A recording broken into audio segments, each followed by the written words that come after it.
نحمدہ ونصلی علی رسولہ الکریم اما بعد فاعوذ باللہ من الشیطان الرجیم بسم اللہ الرحمن الرحیم۔ محترم ناظرین، السلام علیکم ورحمۃ اللہ وبرکاتہ۔ الحمدللہ کہ کیو کیمپس کی اس کلاس عربی گرامر برائے قرآن فہمی میں ہم سورۃ الحدید کی آیت نمبر 21 کا ترجمہ کر رہے ہیں۔ ہم نے اس آیت کے جس حصے کا ترجمہ اب تک کیا ہے، آئیے پہلے اس کو دہراتے ہیں۔ فرمایا اللہ تبارک و تعالی نے سابقوا الی مغفرۃ من ربکم، سبقت کرو، ایک دوسرے سے آگے نکلو اپنے رب کی طرف سے بخشش کے حصول کے لیے، وجنۃ ارضھا کارض السماء والارض، اور اس جنت کے لیے ایک دوسرے سے آگے نکلو کہ جس کا پھیلاؤ ہے زمین اور آسمان کے پھیلاؤ کی طرح۔ اعدت للذین آمنوا باللہ ورسلہ، اور اس جنت کو تیار کیا گیا ہے ان لوگوں کے لیے جو ایمان لائے اللہ پر اور اس کے رسولوں پر۔ یہاں تک ہم ترجمہ کر چکے تھے، آئیے اب آگے بڑھتے ہیں۔ اس سے پہلے کہ آگے بڑھیں، اعدت کے الفاظ جو اس آیت میں آئے ہیں، اعدت، اس کی وضاحت پچھلی کلاس میں ہوئی تھی لیکن ذرا تیزی کے ساتھ ہوئی تھی، اس کو دوبارہ دیکھ لیجئے۔ میں نے عرض کیا تھا مادہ ہے عین دال دال، اور یہ مضاف ہے اس لیے کہ ایک ہی حرف دو مرتبہ مادے میں ریپیٹ ہو رہا ہے اور ہے بھی حرف صحیح۔ بتایا تھا کہ یہ باب افعال ہے، اور باب افعال میں یہ ماضی مجہول، اور ماضی مجہول میں یہ تا ساکن بتا رہی ہے کہ یہ واحد مؤنث غائب کا صیغہ ہے، چوتھا صیغہ، اور باب افعال میں واحد مؤنث غائب کا صیغہ ہوتا ہے افعلت۔ مادہ رکھیے عین دال دال، تو یہ ہو جائے گا اعددت، اور پھر مضاف کا قاعدہ ہے مثل اول مثل ثانی، مثل اول کی حرکت پیچھے منتقل ہوگی اور یہ ہو جائے گا اعدت۔ اب ہم ادغام کریں گے اور حرکت ہوگی مثل ثانی کی اور تشدید آ جائے گی اور یہ ہو جائے گا اعدت۔ اور عین دال دال مادے کا مطلب باب افعال میں اس کا مفہوم ہوتا ہے تیار کرنا، اعد یعد، تیار کرنا۔ تو عدت وہ جنت تیار کی گئی، یہ قرآن مجید میں اکثر قیامت کا، جنت کا، جہنم کا ذکر جب آتا ہے تو ماضی کا فعل استعمال ہوتا ہے۔ جس طرح ماضی میں کوئی واقعہ جو ہو گیا یقینی ہے اس لیے کہ ہو گیا، اسی طرح سے قیامت کے احوال، جنت کی نعمتیں یا جہنم کا عذاب وہ بھی یقینی ہے، اس لیے ماضی کا صیغہ استعمال ہوتا ہے۔ اعدت للذین آمنوا باللہ ورسلہ، وہ جنت تیار کی گئی ہے ان لوگوں کے لیے جو ایمان لائے اللہ پر اور اس کے رسولوں پر۔ اب آئیے آگے بڑھتے ہیں۔ اس کے بعد فرمایا ذالک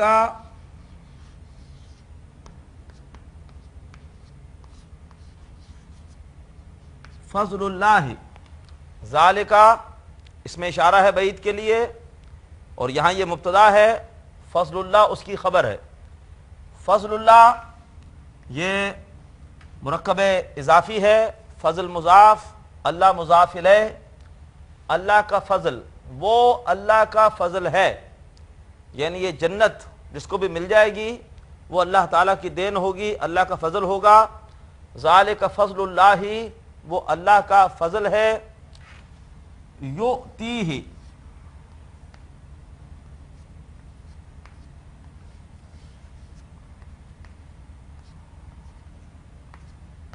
یؤتیہ، یؤتی علامت مضارع پر پیش یہ بتا رہی ہے کہ یہ باب افعال ہے. اگر اس میں کوئی الف ہوتا تو ہم کہتے باب مفعلہ ہے، اگر تشدید ہوتی ہم کہتے باب تفعیل ہے. ان تین ہی ابواب میں علامت مضارع پر پیش آتی ہے. مادہ ہے حمزہ، تا اور یا. باب افعال ماضی کا صیغہ ہوتا ہے. باب افعال میں یفعلو، یہ مادہ اس وزن میں رکھیے تو یہ ہو جائے گا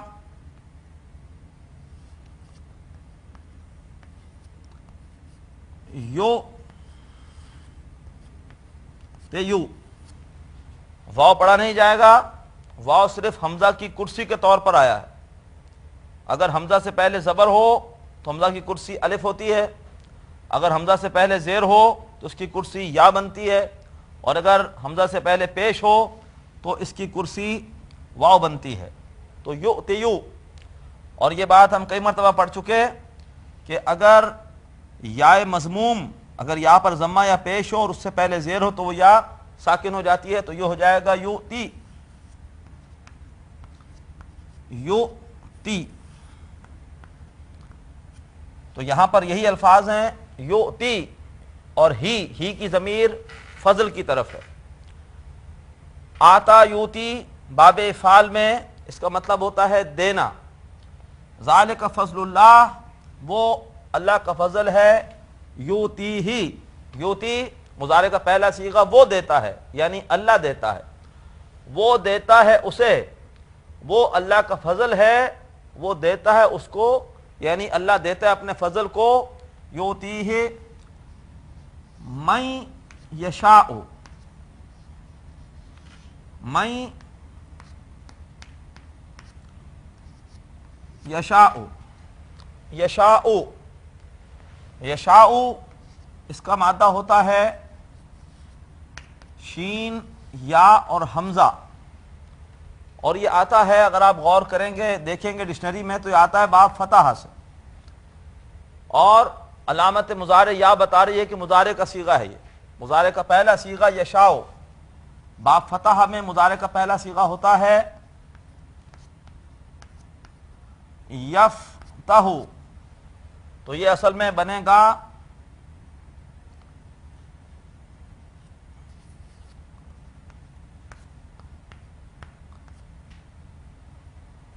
یش یعو، یفتح یش یعو.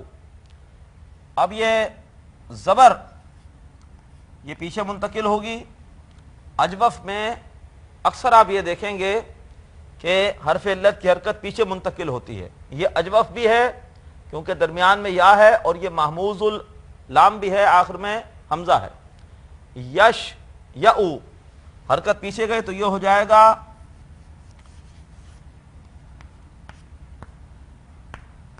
یشیء، یشیء زبر پیچھے چلی گئی یشیء. زبر کی مناسبت یا سے نہیں ہے، زبر کی مناسبت الف سے ہے، اس لیے یا بدل جائے گی الف میں، اور یہ ہو جائے گا یشاء، یشاء. اور زبر اور الف مل کر حروف مدہ بنتے ہیں. حروف مدہ کے بعد اگر حمزہ ہو تو مد آ جاتی ہے، اس لیے اس کو باہر پڑھا جاتا ہے یشاء. شین یا حمزہ با فتح سے اس کے معنی ہوتے ہیں چاہنا. شاء یشاء چاہنا. من یشاء، من یہاں پر یا پر تشدید بھی ہے، اس لیے کہ تنوین یا نون ساکن کے بعد اگر یرملون میں سے کوئی لفظ ہو، یا را میم لام واو نین، تو ادغام ہوتا ہے. تو من یشاء جس کو وہ چاہے گا. من کا مطلب جس کو وہ چاہے گا، یعنی اللہ چاہے گا. وہ اللہ کا فضل ہے، وہ دیتا ہے اسے جسے وہ چاہتا ہے. کون؟ یعنی اللہ. اللہ اپنا فضل اس کو دیتا ہے جس کو اللہ چاہتا ہے. ذالک فضل اللہ یؤتیہ من یشاء.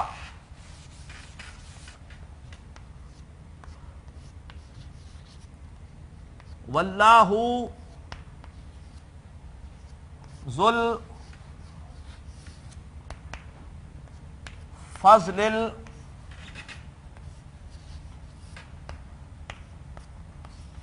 العظیم واللہ اور اللہ ذو الفضل ذو واو یہاں پہ پھر استئناف کا ہے، الگ جملہ شروع ہو رہا ہے، اور اللہ ذو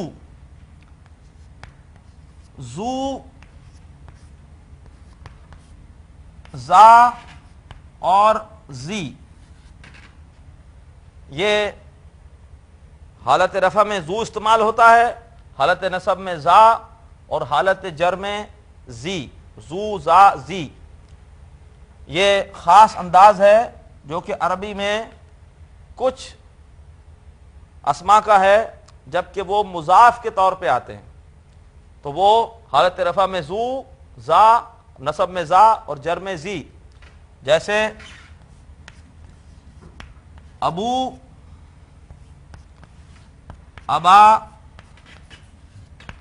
ابی، اخو، اخا، اخی، فو، فا، فی۔ ایک اور لفظ ہوتا ہے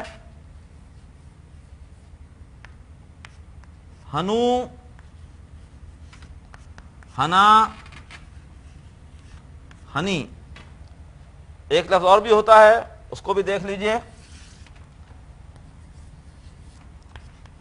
ہمو، ہما،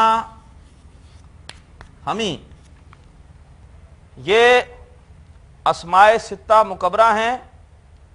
پہلا ہے ذو، جس کا مطلب ہوتا ہے والا، ابو کا مطلب والد، اخو کا مطلب بھائی، فو کا مطلب منہ، ماؤتھ، ہنو کا مطلب کوئی بھی شے، چیز، اور ہمو کا مطلب ہوتا ہے دیور یا جیٹھ یا سسر۔ جو بھی مردوں میں سسرالی رشتہ دار ہوتا ہے اس کے لیے عربی میں ہمو کے الفاظ استعمال ہوتے ہیں۔ جیسے حدیث میں جب پردے کے احکامات آئے تو کسی نے پوچھا کہ کیا دیور سے پردہ ہے، تو آپ نے فرمایا الہم و موتن، کہ دیور تو موت ہے، اس سے تو پردہ بہت زیادہ ہے، اس لیے کہ وہ گھر پر ہوتا ہے اور اس سے زیادہ خطرہ ہے کسی بھی خاتون کی ناموس کو۔ تو دیور، جیٹھ یا سسر کے لیے الفاظ آتے ہیں۔ تو یہ 6 اسماء ہیں جو کہ اسماء ستہ مکبرہ کہلاتے ہیں۔ میں نے بھی آپ کو جو حدیث سنائی الہم و موتن، یہ بخاری کی حدیث ہے۔ تو ذو یہاں پر آیا ہے اسماء ستہ مکبرہ میں سے۔ اسماء ستہ مکبرہ یہ جب مضاف کے طور پر آتے ہیں تو ان کی گردان اس انداز کی ہوتی ہے، ذو ذا زی، ابو ابا ابی، اخو اخا اخی۔ واللہ ذو الفضل العظیم، یہ مضاف کے طور پر ہے ذو، اور یہ مضاف الیہ ہے ذو الفضل، فضل والا، اور فضل کی آگے صفت آ رہی ہے العظیم، اور اللہ بڑے فضل والا ہے، اور اللہ بڑے فضل والا ہے۔ ذالک فضل اللہ، وہ اللہ کا فضل ہے، یؤتیہ، وہ دیتا ہے اسے، من یشاء، جس کو وہ چاہتا ہے، اور اللہ بڑے فضل والا ہے۔ آیت نمبر 21 یہاں مکمل ہوئی۔ اس کے بعد آیت نمبر 22 ہے ما اصابہ مم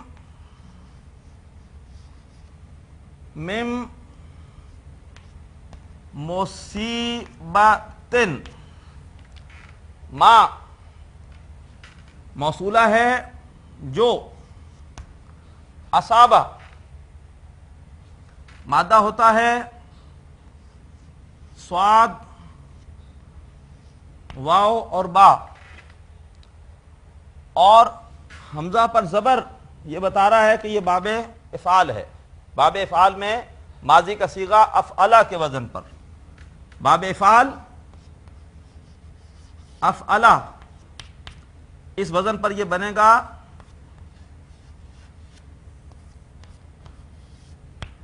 اسوبہ، اور اجوف ہے، اجوف میں حرف علت کی حرکت پیچھے جاتی ہے، یہ حرکت پیچھے جائے گی اور یہ ہو جائے گا اسوبہ۔ زبر کی مناسبت واو سے نہیں ہے، الف سے ہے، واو بدل جائے گا کس میں؟ الف میں، یہ ہو جائے گا اصابہ۔ اور باب افعال میں اس مادے سے مفہوم ہوتا ہے اصابہ یصیبو، آ پڑنا، آ جانا۔ ما اصابہ، معاف کیجئے گا، ما یہاں پہ ہے نافیہ، موصولہ نہیں ہے، موصولہ نہیں ہے، نافیہ ہے۔ ما اصابہ نہیں آتی، من مصیبت، مصیبت میں سے، نہیں آتی مصیبت میں سے، ما اصاب من مصیبت، مصیبت اس کا مادہ بھی صاد واو اور با ہے، اور یہ اسم الفاعل کی مؤنث ہے۔ باب افعال میں دیکھیے اسم الفاعل کیسے بنتا ہے؟ مضارع کے صیغے سے۔ باب افعال میں مضارع کا صیغہ ہوتا ہے یفعلو، اور اس سے اسم الفاعل کیسے بنتا ہے؟ ہم اس سے پہلے کئی دفعہ بنا چکے ہیں۔ علامت مضارع ہٹائیے، اس کی جگہ میم لگائیے پیش والا، عین کلمے پر زیر دیجئے، لام کلمے پر تنوین، یہ بن گیا اسم الفاعل مفعل۔ مادہ پلیس کیجئے صاد واو با، تو یہ ہو جائے گا مسوبن،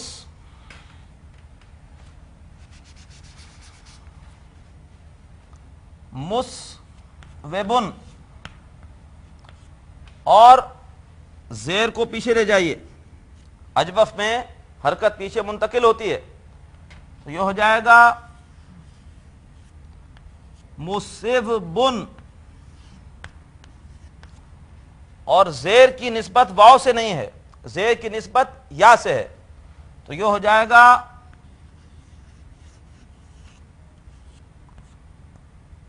مصیبن، اور جب آپ اس کی مؤنث بنائیں گے تو آخر میں گول تا لگا دیں گے اور یہ ہو جائے گا مصیبتن۔